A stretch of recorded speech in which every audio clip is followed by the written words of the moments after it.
Ah, right. Okay. I should have known, really, shouldn't I?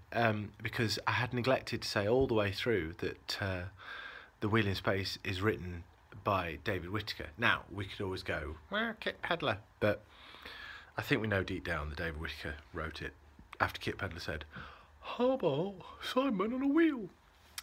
Or as Philip Sandifer more eloquently put it anyway. So, bleak. Really bleak. Really grim. I can't remember a Doctor Who episode that is sad and feels a bit hopeless, but justifiably so. It's I mean, if you compare this to a lot of other Doctor Who stories, it's still very low key. It's one space station. We're not talking about the end of the universe. We're not talking about a planet being taken over. We're talking about one space station. And all the guffaw about, oh yeah, we'll use the space station to take over the Earth. It doesn't really cut it because it's just this one space station. And yet, Gemma dies. Jarvis just pointlessly dies.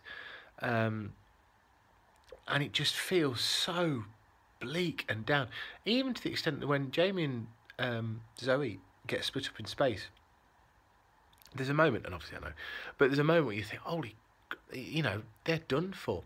The Doctor has to justify his actions to Dandare, and it's that ruthless sort of like logical Doctor that Troughton, that we forget that Troughton does.